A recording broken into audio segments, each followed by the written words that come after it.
శ్రీమాత్రే నమః. ఉపనిషద్దర్శిని 174 బృహదారణ్యకోపనిషత్తు పంచమాధ్యాయము నవమ బ్రాహ్మణము తరువాయి భాగం. ఈ అధ్యాయంలో కూడా శాక్యులుడు యాజ్ఞవల్కుని ప్రశ్నలు అడుగుతున్నాడు. ఇప్పుడు యాజ్ఞవల్కుడు, ఓ శాక్యులుడా, ఈ బ్రాహ్మణులు నిన్ను ఒక కీలుబొమ్మలా ఆడిస్తూ నీ ద్వారా నన్ను ఓడించాలని ప్రయత్నిస్తున్నారు. ప్రశాంత మనస్కుడివై శాంతించు, నీకు శుభమవుతుంది అన్నాడు యాజ్ఞవల్కుడు. ఓ యాజ్ఞవల్క, కురుపాంచాల దేశములలోని బ్రాహ్మణులను అతిక్రమించి వాదన చేస్తున్నావు. నీవు బ్రహ్మవేత్తవేనా అని విదగ్ధుడు అనగా శాక్యులుడు అడిగాడు. దానితో యాజ్ఞవల్కునికి పూర్తిగా అర్థమైంది శాక్యులని అహంకారము. ఓ శాకిల్య, నేను దేవతలతో కూడుకున్నవి, ప్రతిష్టలతో కూడుకున్న దిక్కులను గుర్తు ఎరుగుదును అనగా, ఓ యాజ్ఞవల్క, నీవు అధిష్టాన దేవతలతోనూ వారి స్థితులతోనూ కూడిన దిక్కుల వివరాలు నాకు చెప్పు అని అడిగాడు. యాజ్ఞవల్కుడు శాకిల్యుని నుంచి అతని అంగీకారాన్ని తీసుకున్నాడు. ఇప్పుడు శాకిల్యుడు అడుగుతున్నాడు, యాజ్ఞవల్క, ఈ తూర్పు దిక్కులో నీవు ఏ దేవతాస్వరూపుడు అయ్యావు? యాజ్ఞవల్కుడు చెప్పుచున్నాడు, నేను సూర్యదేవతాస్వరూపుడును. ఆ సూర్యుడు ఎక్కడ ఉంచబడ్డాడు? నేత్రములో. ఆ నేత్రము ఎక్కడ ఉంచబడింది? నేత్రము అహంకారములలో అనగా రూపాలుగా ఉంచబడింది. ఆ రూపాలు దేనిలో ఉంచబడ్డాయి? హృదయం చేతనే రూపాలు తెలియబడుతున్నాయి కనుక హృదయంలోనే ఉంచబడ్డాయి. ఓ యాజ్ఞవల్క, నీవు చెప్పినవన్నీ నేను అంగీకరిస్తున్నాను. దక్షిణ దిక్కులో ఏ దేవత ఉంది? యమదేవత. ఆ యముని ప్రతిష్ట ఏది? యజ్ఞము.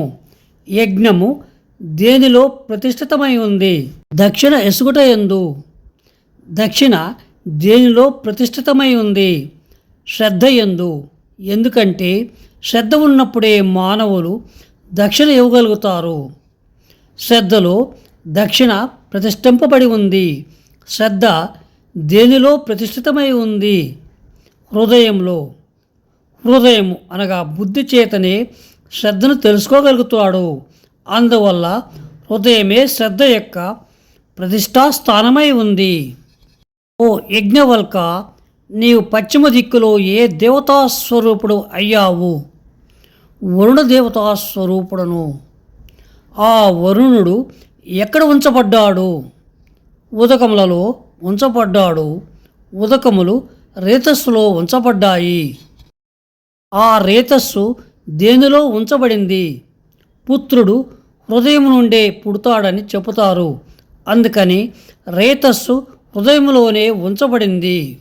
యాజ్ఞవల్క, నేను నీవు చెప్పినవన్నీ అంగీకరిస్తున్నాను. ఉత్తర దిక్కులో నేను సోమదేవతా స్వరూపుడనై ఉన్నాను. సోముడు యజ్ఞదీక్షలోను, యజ్ఞదీక్ష సత్యములోను, సత్యము హృదయములోను ప్రతిష్ఠింపబడి ఉన్నాయి. ఈ ప్రకారము నీవు చెప్పినవన్నీ నేను అంగీకరించాను.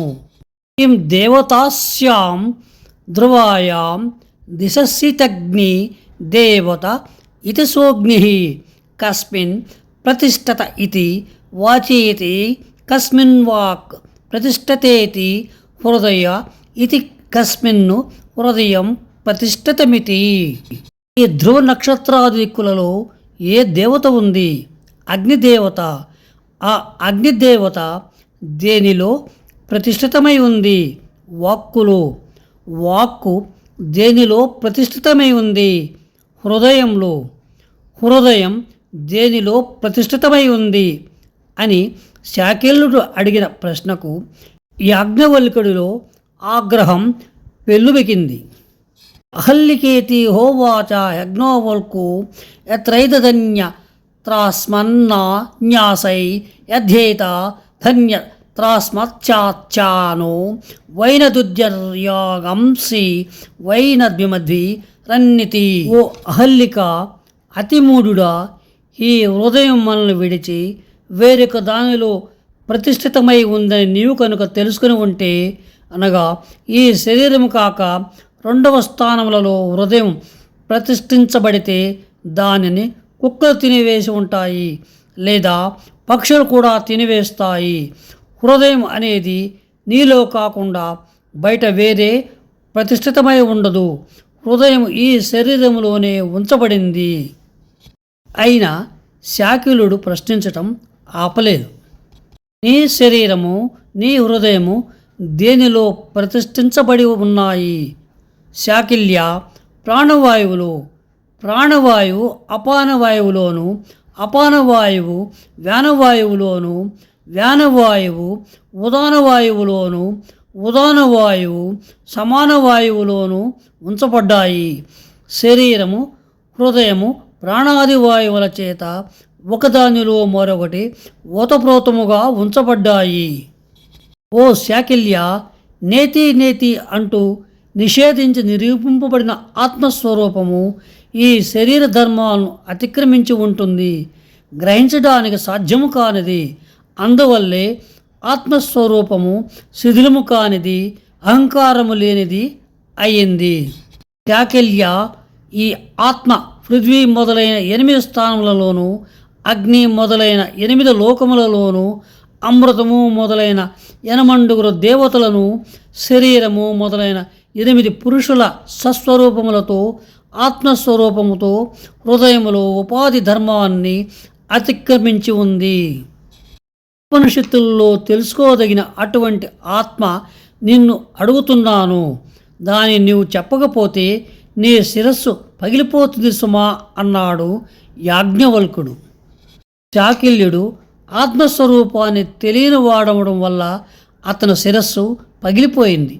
ఈ రీతిగా బ్రాహ్మణ శాపానికి హతుడైన శాకిల్యునికి ఊర్ధ్వలోక క్రియలను చేసి పుణ్యలోక ప్రాప్తి కలుగు చేయాలని అతని శిష్యులు శాకిల్యుని అస్థికలను తీసుకొని పోతుంటే దారిలో దొంగలు వాటిని ధనమని తలచి దొంగిలించుకుని పోయారు.